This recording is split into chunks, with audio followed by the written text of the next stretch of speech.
Hairubanga yam tayadaba. Aduga last the decade I'm a Kagara ever. Yara to say Nipuma Sure Leminava. Thank you. Wonderful. Okay. I do not wait. I know Facebook the Yankanda. Kakagi any personal photo Matagalak was there. You don't say Yorumbo. Mira the live. Madam the Kanantani are to money are Kuduriam Shirubo. Naire. Okay. तो इकोगी सिगी वही में हमसे काहरे सुरे तानी guys इधे कोई पाक expect और पोंते अदुगा इकोई काका नरेंद्र जे माँ की acting जे इकोगी any dialogue उमंगांग वो मतलब दा मयाम जे इचम चम dialogue उमो इन मयाम उरगा जो अदुगी dialogue तो वो एक तार का ना मयाम जे नोकनिंग बा इशादा कहीं नोमा फाउन बंगम बा मती ओएरगा चुम न सुमाइन personally वारी शाना रखपा discussion दा फमक कांदे quite serious ओइबा academician ना मुगो ओइबा की character में एक लोगी बाई दारे पतंग से काहरे सुरे मुगला सके Kaka si yamna ngalingai matamdagi miyam ka khara nakna chachaba aduga ekhoi laibaki issue sing da khara nakna yawba mi moi na ekhoi ne hek ui aduga chumnagi bureaucrat ama oibagi mayamna civil servant amaga hek manada nature ma so ekhoi ne hek ui masi kaka kamai to bono masi ekhoi ne ubadang la taseng na maksu sigi personality crisis ama leibra laibaki bureaucrat ama state apparatus da yawba establishment ki part mo ina leiba aduga muka ekhoi laibaki issue da miyam ki ihau da su hek khut hek yausun bagum karigum hek manba masi kamai to bono kaka ahana maktada ari anuk sinaba numit asida khoi chatliba sahi haiba tare hayeng dagi di anuk sahi la ani chatliba sahi sina laibak ki da thokliba awana kudimak puduna sakhraga sanu amasung lakadoiba sahi na anuba asa anuba nungai yai phaba mangol porakpo oirasanu oina mayang phomda in thamjage hojik takriba wafam se nungsi ai yamba narendra nasu hojik thambigi buduni any profession anything amma oisanu lomi oisanu bureaucrat oisanu politician oisanu larik ibu oisanu saireng ibu oisanu khudimakta maribak nungsibagi majati nungsibagi mamidu tar kan potugi mathwai hapaidu oiduine na ichu logjai Mahatma Gandhi na hairamba yai hairamba ama lei maduri kaino haiba matamda mioi khudingmakta aikoi na ngasi phatre haiduna inthoiba mioi sing natragi any mioi khudingmakta maribak majati bu nungsibagi tumba maset amamdi loina yawbani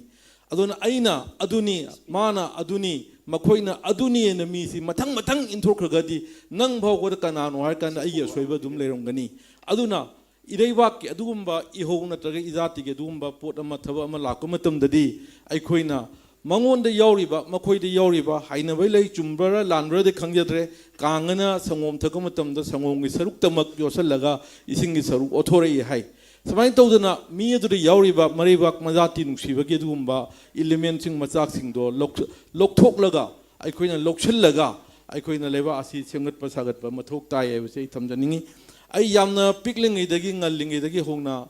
maru in Delhi University da 1975 ta chattamatam sidagi hongna ireba izati gi wafam ji aikoi gi ming chandana lairakpa madura thengnarakpa aikoi bu mayamna uriba somma pandale mi oisinduna uriba mawong matau do hojikti yam paramani khale 1975-76 adai dadi aduki matik phibam mamada leram bai dare aikoi si aikoi ye noi dia du tawbani ada tawbani hojik jaram bayai masi yam toin jo haina poni jangal lini aduni adani na koi dia du sai ada sai aikoi di lindan te chari je mi wok chabani gaina aikoi na ko moin hai potu songmi man gidana ko lin no yu cha thu hai ra gaina dwain tawdana aikoi gi Ireibak izati gi Manipur gi labna lehorba Manipur nungsibagi wakhal se adwan tawduna phawjarakpa ama matang phawrakpaduna Masat ki General Secretary in 1976-77 da ai Manipur Student Association Delhi gi General Secretary oina pujare adure student ki kenoju da sadum jawduna lae mayam gi discussion da kaida tawduna even aikoi laik tambagi wakhal do ingonda matamdu da kawre mane ada layeng bala akanda han mathanda khoi layeng ba loina ba mi amakak lakpado chathibadadi yam thina soktana ngamdadana taw matamda khoina yumda hairuktana matamdu bokta Dimapur bokta ayamana bus bok chalaga train chalambagi pot ama lei maduda akhoina khoigi imanaba amaniga tawraga khoi tuminna yumda bo hairuktana yamna pikpa paisa khara tharukuduri khaidoga akhoina anaba sing adu Dimapur bok thilakpagi wafamga tawdana samain tawdana sum Ireibak izati gi sum nungsirakpagi wakhal se mathang nungsijabagi polokpa wakhandina ꯑꯩꯍꯥꯛ ꯑꯩꯈꯣꯏꯒꯤ ꯃꯅꯤꯄꯨꯔꯗ ꯂꯥꯏꯔꯤꯛ ꯇꯝꯕ graduation ꯂꯣꯏꯔꯀꯥꯟꯗ ꯂꯥꯛꯑꯀꯥꯟꯗꯗꯤ ꯑꯩꯈꯣꯏ ꯏꯔꯩꯄꯥꯛ ꯃꯤꯌꯥꯝꯒꯤ ꯑꯄꯨꯟꯕ ꯍꯥꯏꯅꯤ ꯏꯃꯥ ꯍꯥꯏꯅ ꯑꯣꯔꯒꯅꯥꯏꯖꯦꯁꯟ ꯑꯃ ꯌꯥꯝ ꯀꯟꯅ ꯇꯧꯔꯝꯃꯤ ꯃꯇꯝꯗꯨꯗ ꯃꯗꯨꯒꯤ ꯐꯥꯎꯟꯗꯔ ꯖꯦꯅꯔꯦꯜ ꯁꯦꯀ꯭ꯔꯦꯇꯔꯤ ꯑꯣꯏꯅ ꯑꯃꯨꯛ ꯇꯧꯕ ꯑꯗꯨꯒꯤ ꯃꯊꯪꯗ ꯃꯊꯪ 1981ꯗ ꯒꯚꯔꯟꯃꯦꯟꯠ ꯊꯕꯛ ꯖꯣꯏꯟ ꯇꯧꯔꯀꯥꯟꯁꯤꯗ ꯉꯁꯥꯏ ꯍꯥꯏꯕꯤꯈꯤꯕꯗꯣ ꯃꯤꯔꯥꯖꯅ ꯑꯗꯨ ꯇꯧꯔꯀꯥꯟꯁꯤꯗ ꯑꯩꯉꯣꯟꯗ ꯏꯁꯥꯗ ꯏꯔꯩꯄꯥꯛ ꯏꯖꯥꯇꯤꯒꯤ ꯑꯃꯁꯨꯡ ꯒꯚꯔꯟꯃꯦꯟꯠꯀꯤ ꯑꯣꯏꯕ ꯄꯣꯠ ꯑꯅꯤꯁꯤꯒꯤ ꯀꯟꯇ꯭ꯔꯥꯁ ꯃꯌꯥꯝ ꯑꯃ ꯃꯗꯨꯒꯤ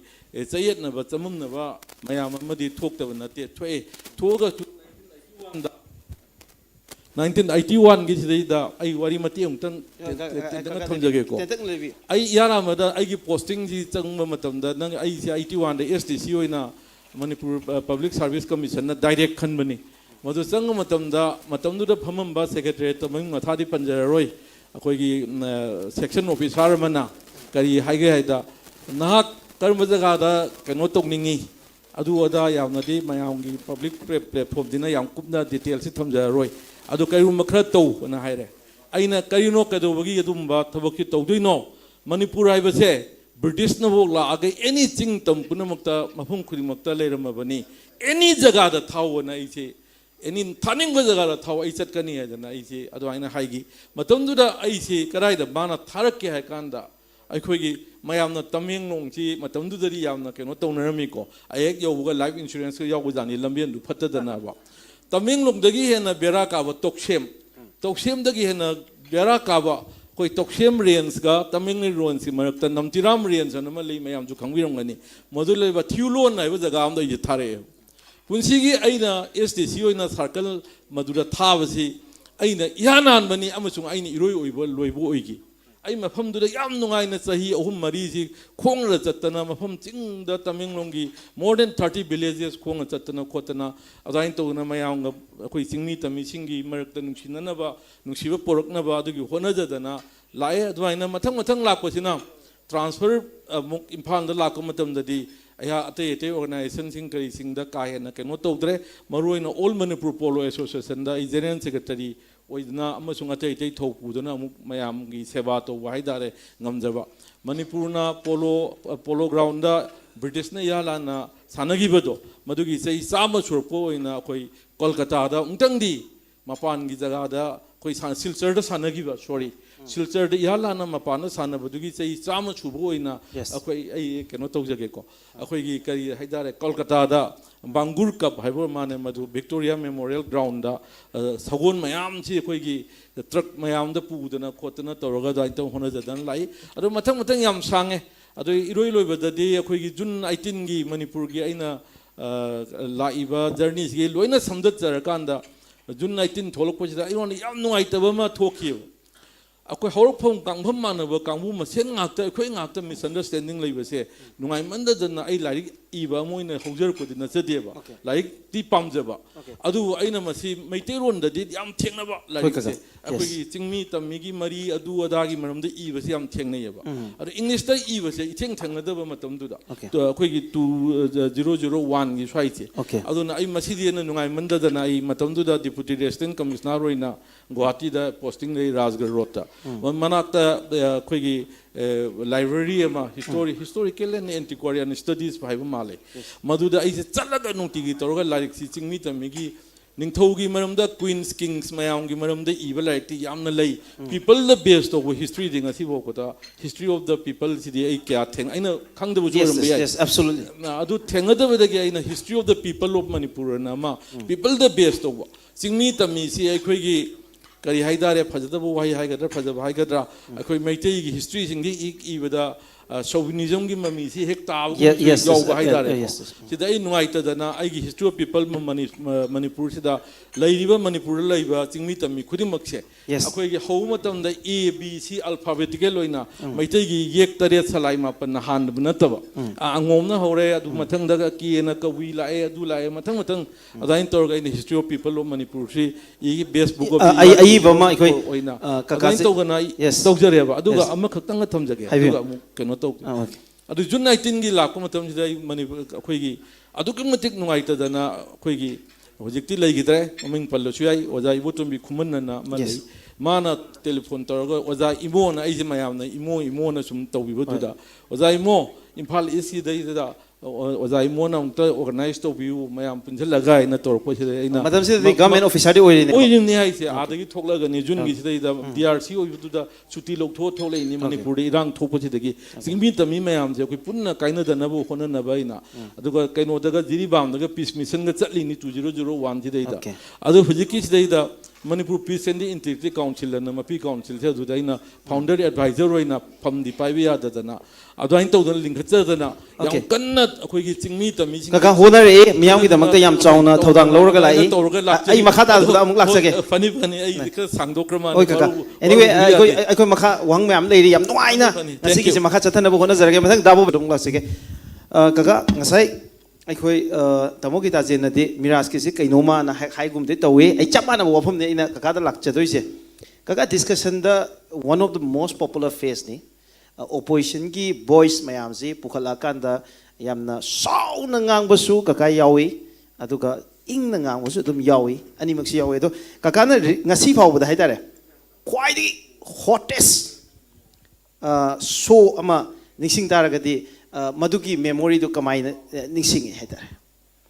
ꯑꯩꯅꯗꯤ ꯄꯜꯂꯔꯣꯏꯒꯦ ꯉꯁꯤꯁꯦ ꯌꯥꯝꯅ ꯂꯥꯏꯇꯔ ꯋꯦꯗ ꯆꯠꯀꯗ꯭ꯔꯅ ꯈꯜꯂꯤ ꯃꯤꯔꯥꯖꯅ ꯑꯔꯨ ꯀꯣꯏꯁꯟ ꯃꯌꯥꯝꯁꯦ ꯁꯨꯝ ꯍꯪꯖꯜꯂꯛꯑꯦ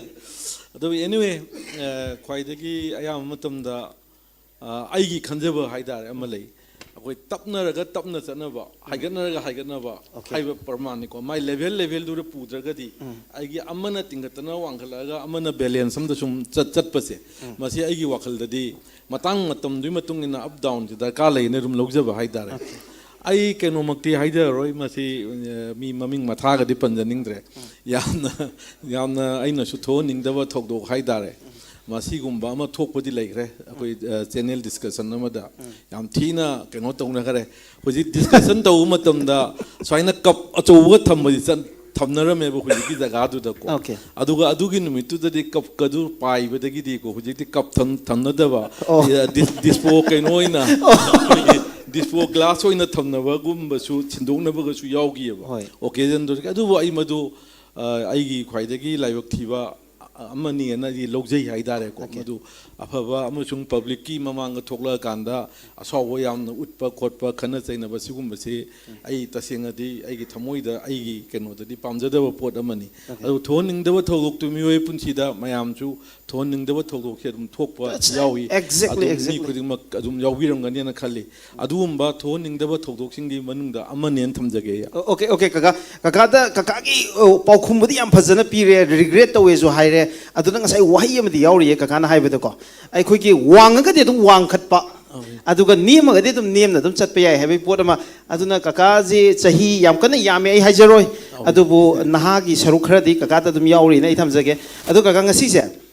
ꯉꯁꯤꯁꯤꯗꯤ ꯉꯁꯥꯏ ꯑꯩꯅ ꯀꯀꯥꯗꯁꯨ ꯐꯣꯟ ꯇꯧꯕꯗ ꯑꯗꯨꯝ ꯍꯥꯏꯖꯔꯤꯗꯨꯅꯤ ꯉꯁꯤꯗꯤ ꯄꯣꯂꯤꯇꯤꯀꯦꯜ ꯑꯣꯏꯕ ꯋꯥꯐꯝ ꯑꯃ ꯐꯥꯎꯕ ꯌꯥꯎꯔꯛꯑꯔꯣꯏ ꯕꯤꯖꯦꯄꯤꯒꯤ ꯋꯥꯐꯝ ꯑꯃꯁꯨ ꯉꯁꯤ ꯉꯥꯡꯉꯔꯣꯏ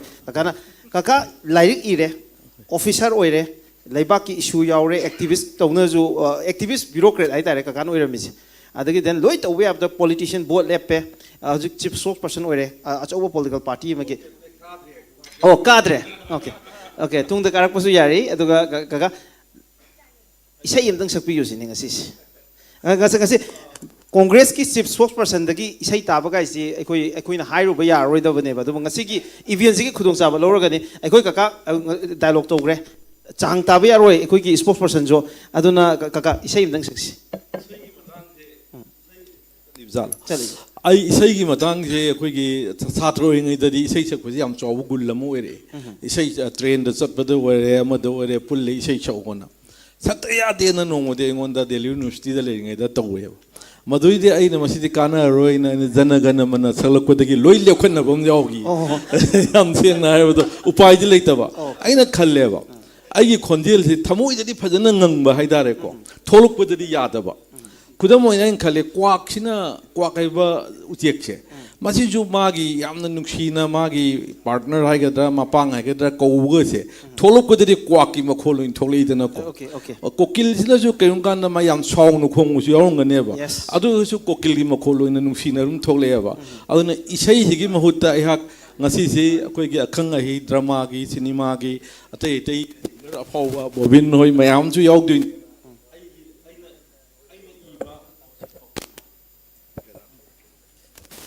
Ka hai bio. yaribra Yare yare. ꯑꯩꯁꯦ ꯇꯁꯦꯡꯅ ꯍꯥꯏꯔꯒꯗꯤ ꯏꯁꯩꯁꯨ ꯑꯗꯨꯝ ꯏꯖꯕꯅꯤ ꯏꯁꯩꯁꯦ ꯌꯥꯡꯈꯩ ꯍꯨꯝꯐꯨ ꯍꯨꯝꯗ꯭ꯔꯥ ꯆꯥꯝꯃꯩ ꯃꯊꯛꯇ ꯏ ꯑꯣꯜ ꯏꯟꯗꯤꯌꯥ ꯔꯦꯗꯤꯑꯣꯗꯒ ꯊꯥꯖꯜꯂꯤ ꯑꯗꯨꯝ ꯔꯤꯖꯦꯛ ꯇꯧꯔꯛꯏ ꯀꯩꯒꯤꯅꯣ ꯈꯪꯗꯦ ꯑꯗꯨꯒ ꯁꯩꯔꯦꯡꯁꯨ ꯑꯗꯨꯝ ꯂꯥꯏꯔꯤꯛꯁꯨ ꯐꯣꯡꯉꯤ ꯁꯩꯔꯦꯡꯁꯨ ꯏꯖꯩꯌꯦꯕ ꯑꯗꯨꯗ ꯏꯁꯩ ꯑꯃꯈꯛ ꯑꯩꯅ ꯏꯁꯩ ꯏꯖꯕ ꯁꯛꯇꯤ ꯁꯛꯄꯤꯗ꯭ꯔꯤꯕ ꯕꯣꯕꯤꯟꯁꯨ ꯂꯩꯕꯅꯤꯅ ꯑꯗꯨꯒꯤ ꯏꯁꯩꯗꯨ ꯃꯌꯦꯛꯇ ꯑꯣꯏꯅ ꯄꯥꯊꯣꯛꯆꯕ ꯌꯥꯒꯗ꯭ꯔꯥ ꯑꯩ ꯏꯁꯩꯃꯛꯇꯤ Mayek tu pabiyo. ꯌꯥꯝ ꯇꯦꯟꯅ Yam tien ado dabu bin de ai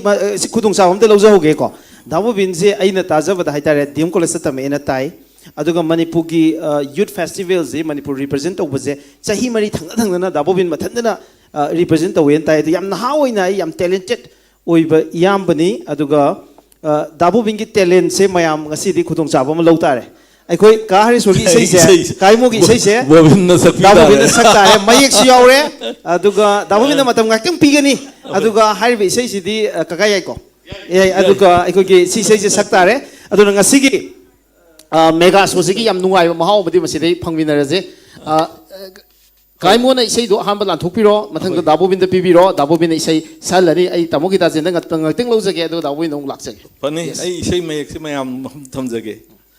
ꯁꯛꯎ ꯌꯥꯗꯦ ꯏꯁꯩ ꯕꯁꯟꯇ ꯔꯤꯇꯨꯅ ꯂꯥꯛꯄꯗ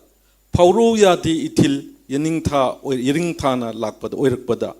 ꯏꯁꯩꯁꯦ ꯑꯩꯒꯤ ꯊꯃꯣꯏꯗꯒꯤ ꯊꯣꯛꯂꯛꯄ ꯈꯥꯝꯕ ꯌꯥꯗꯦ ꯃꯊꯟꯇ ꯅꯥꯀꯦꯟ ꯊꯥꯅ ꯂꯥꯛꯄꯗ phajai ꯅꯥꯀꯦꯟ ꯊꯥ ꯍꯣ ꯑꯩꯒꯤ ꯅꯥꯀꯦꯟ ꯊꯥ ꯀꯔꯤꯒꯤ ꯅꯪꯒ ꯑꯩꯒ ꯃꯔꯨꯞ ꯊꯥꯅꯕ ꯌꯥꯗꯕ ꯄꯨꯟꯁꯤꯒꯤ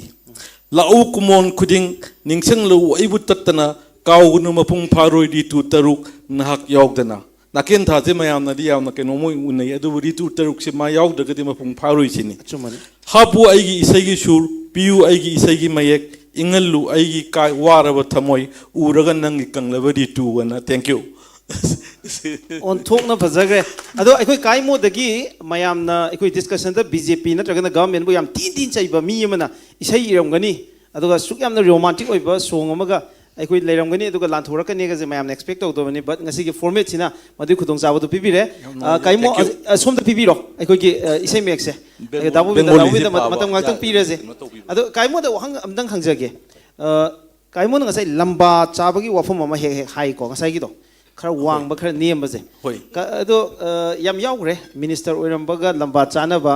ngasai gi do glass pai ba khot gi wari watai loi leigre Hoi. kwai di lamba chaba ekoi opponent je kana oigi ekoi kai mogi se ngasi ba ꯑꯩꯈꯣꯏꯒꯤ ꯉꯥꯡꯅꯔꯛꯄꯁꯤꯗ, yes. ꯃꯁꯤ ꯊꯣꯏꯗꯣꯛꯄ ꯑꯗꯨꯒꯤ ꯂꯩꯖꯗꯦ ꯑꯩ ꯀꯩꯒꯨꯝꯕ ꯀꯥꯟꯗ ꯑꯩꯈꯣꯏꯒꯤ ꯍꯥꯏꯕ ꯇꯥꯔꯦꯀꯣ ꯁ꯭ꯄꯣꯛꯁ ꯄꯔꯁꯟ ꯋꯥ ꯉꯥꯡꯕ ꯆꯠꯄ ꯀꯥꯟꯗ ꯑꯁꯣꯝ ꯅꯥꯀꯟꯒꯤ ꯍꯥꯏꯕ ꯇꯥꯔꯦ ꯑꯣꯄꯣꯖꯤꯠ ꯀꯩꯅꯣꯗꯨꯒꯤ ꯀꯅꯥ ꯂꯥꯛꯇꯣꯔꯤ ꯀꯩꯗꯧꯔꯤ ꯍꯥꯏꯅ ꯍꯪꯅꯕꯒꯤ ꯆꯠꯅꯕꯤ ꯑꯃꯁꯨ ꯂꯩꯔꯝꯃꯦꯕ ꯑꯗꯣ ꯑꯩꯅ ꯃꯌꯥꯝꯅ ꯅꯨꯡꯁꯤꯕꯤꯕꯗꯒꯤ ꯃꯇꯤꯛ ꯆꯥꯕꯗꯤ ꯅꯠꯇꯦ ꯆꯤꯞ ꯁ꯭ꯄꯣꯛꯁ ꯄꯔꯁꯟ ꯍꯥꯏꯅ ꯍꯥꯞꯄꯤꯔꯛꯄꯁꯦ ꯁꯤꯗꯒꯤꯗꯤ ꯑꯦꯅꯤ ꯂꯥꯛꯆꯁꯅꯨ ꯑꯆꯨꯝꯕꯁꯤ ꯆꯨꯝꯗꯅ ꯂꯩꯒꯗꯕꯅꯤ ꯄ꯭ꯔꯃꯥꯟꯅꯤꯀꯣ ꯑꯔꯥꯟꯕꯅ ꯂꯥꯟꯗꯅ ꯑꯗꯨꯝ ꯂꯩꯒꯅꯤ ꯃꯁꯤꯗ ꯑꯗꯨ ꯂꯥꯛꯄ ꯂꯥꯛꯇꯕꯒꯤ ꯋꯥ ꯂꯩꯇꯦ ꯃꯁꯤꯗ ꯑꯩꯈꯣꯏ ꯂꯣꯏ ꯊꯦꯡꯅꯐꯝ ꯊꯣꯛꯑꯦꯅ ꯑꯩꯗꯤ ꯑꯗꯨꯝ ꯅꯥꯀꯟꯗ ꯑꯣꯏꯅ ꯇꯧꯖꯔꯒ yes kaka adu question amda kai hangningbam leiri ekoi yamdi thaina yamnadi lunadi tinagiba aduga pachana su khangnaba haidare aduga adum imung manung su yam nungsi chanana di leiba but somda di political party tu di somda kaka na congress leiramni BJP daga tasalu ba haidare tina di chaide yadraba MLA oibi minister oibi sugumba su yaubra kamai to ꯑꯗꯨꯝ ꯑꯩꯅ ꯑꯩꯕꯨ ꯍꯥꯏꯍꯟꯗꯧꯔꯦ anyway ꯑꯩꯅ ꯌꯥꯝ ꯅꯨꯡꯉꯥꯏꯖꯕꯁꯤ ꯑꯩꯈꯣꯏꯒꯤ ꯊꯦꯡꯅꯕ ꯃꯇꯝꯗ BJPꯒꯤ chief ꯁ꯭ꯄꯣꯛꯁ person ꯑꯣꯏꯔꯝꯕ ꯆꯣꯡꯊꯥꯝ Bijoy okay ꯃꯥꯁꯤ ꯑꯗꯨꯛꯀꯤ ꯃꯇꯤꯛ highly talented so far my knowledge is concerned yam sathina talented ni aduga aina khanbada langadra Hindu college da Delhi University ki one of the best ni na India issue Hindu college ki mathematics honors ahan masi mane Chongtham Bijoi si paraga lai akhoi gi nainaraga lai fajana wa singang na matamda aina su mangondagi mayam ama tammi yam nungai jai aduga maga ngangnarakpasidi ꯑꯩꯈꯣꯏ ꯇꯝꯍꯧꯕꯁꯨ ꯌꯥꯎꯕꯅꯤꯅ ꯉꯥꯡꯅꯕ ꯍꯤ ꯇꯝꯅꯔꯤꯅꯦꯕ even ꯑꯃꯒ ꯇꯝꯅꯕꯅꯦꯕ ꯑꯩꯅ ꯍꯦꯜꯂꯦ ꯍꯩꯔꯦꯒꯤ ꯋꯥ ꯂꯩꯇꯦꯕ ꯑꯗꯨꯅ ꯃꯉꯣꯟꯗꯒꯤꯗꯤ ꯇꯝꯃꯦ ꯑꯗꯨ ꯅꯠꯇꯕ ꯀꯪꯌꯦꯠ ꯌꯦꯠꯄ ꯃꯌꯥꯝ ꯑꯃꯁꯨ ꯌꯥꯎꯔꯤꯕ ꯂꯥꯛꯑꯀꯥꯟꯗ ꯉꯝꯗ ꯌꯥꯗꯦ ꯇꯧꯗ ꯌꯥꯗꯦꯅ ꯀꯪꯌꯦꯠ ꯂꯣꯝꯗ ꯂꯥꯛꯄ ꯑꯦꯀꯥꯗꯃꯤꯛ ꯇꯁ ꯂꯩꯇꯕ ꯍꯥꯏꯇꯥꯔꯦꯀꯣ ꯑꯗꯨꯒꯨꯝꯕꯗꯨꯗꯤ ꯈꯤꯇꯪ ꯅꯨꯡꯉꯥꯏꯇꯦ ꯑꯗꯨꯕꯨ ꯍꯧꯖꯤꯛꯀꯤ ꯍꯪꯕꯤꯔꯤꯕꯗꯨꯗꯗꯤ ꯃꯤꯡ ꯄꯟꯖꯔꯦ ꯑꯩ ꯆꯣꯡꯊꯥꯝ ꯕꯤꯖꯣꯏꯁꯤ ꯋꯥꯟ ꯑꯣꯐ ꯗ ꯕꯦꯁ ꯑꯣꯄꯣꯅꯦꯟꯠ ꯑꯩꯒꯤ opponent oina legi khangna ga su lakpa khangna ga su lai adu thi su ngang na ba aduga arena yorko matamdadi platform yorko matamdadi mai ngamna ba mai line du da dum ngangmer ko pot amane ba yam tabada kaka yam nungai Davin ready oirabra yaradra सिद्धि यामना अमुक्त थोक्रिबा नोम खगनी मिरासना पिबिरिबसे अदुगा तामोना इबिरिबा make सिदि अतुकमतिक फजबा make हाइजबा तारे आई मगना आई वाखलना यौना मासी असेंग आर्थ बाव दै लोक्सन बंगम दबा आइदि अदुम आइकिना कनो तौजरगदबा मयक अमनी दु खुतक पिरगा सकपसी मसिमदि तवहिदबा थाबक्ति ओय आइना लोक्जबदा तामो अदो kaka Narendra nasu yare ai kaka da hangjai ko aduga ikoi kaimo nasu yarabadina ai David matiam tang music hakodra David ma'am David ngina buta hobu khuba ama yam tang thokpa kaino ni ko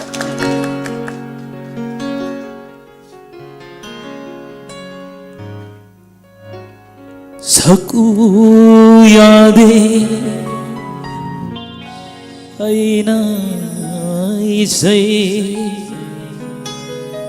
basanta rituna lakpada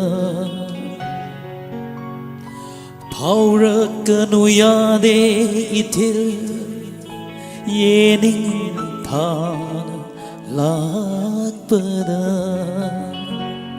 si matik siya tawo tam sige thank you okay kai mo kai feel daw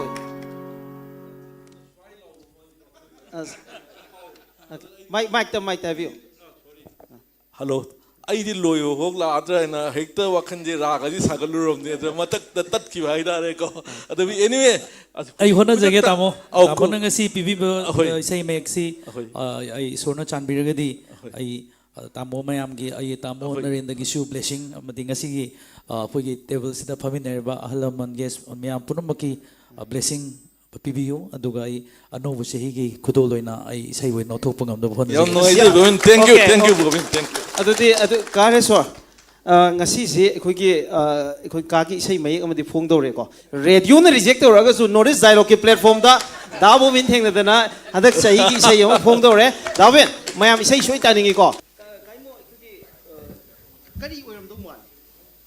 asa hope waiting for Godot akoigi asa si dum akoina toiba asa si dum asa si dum tawraga dum chatpa du lakti laktaba ne adwain thamningi adu hello paukhum phajai kaimo gi sahu khuba ama aikogi asingba mi haibatare yamna wisdom leiba mina piba paukhum ni aikogi ngasi pibi khriba Davin amasung kaimo gi wahangi paukhum se kakai mo dam question je pass to je kaka yes amade dum khumde yada na paukhum yes kaka have you ayek palai aduki matik chume absolutely right aina khungada bari ngai le re ajai ngai le re sidagi hena phajaba paukhum am di leiri ayek palai je ma chume landre asidagi loina mak yauba phajaba paukhum am leiri ai khoi kaka na khumakane thajai kakai mo masi madi skip to jara skip the pass now the question kaka please have you mati koigi yamba Narendra na hai se segi hek ona tainau da leiba nupa do ai ni hairu bangai amta yadaba as aduga last di kai doroge da amma khag yara eba ko yara idu chai ni phu manga sure leiminaba thank you God wonderful okay aduna oi tai kaka se aina koigi Facebook ta yeng kanda kaka gi any personal photo ma thagalak pa je idom cha he yauram mira live ya maram de kanam ta ne yarak to mana yarak kudur yam nung shiru bo do sabas naire naire sidi ado aikogi sigi wahi ma'am se kahre su dai tani gai si de koi pak expect to ponte aduga ikoi kaka Narendra je ma ki acting je aikogi any dialogue uma ngang matam da mayam je icham chama dialogue uma oina mayam uraga ju adugi dialogue tu bu hek tar kana mayam je nokning ba isa da kaino ma phawhun bangam ba madi oiraga chumna sumai personally wari sanarakpa discussion da phamma kan da kwai serious oiba academician amu oiba gi character hek logi ba idare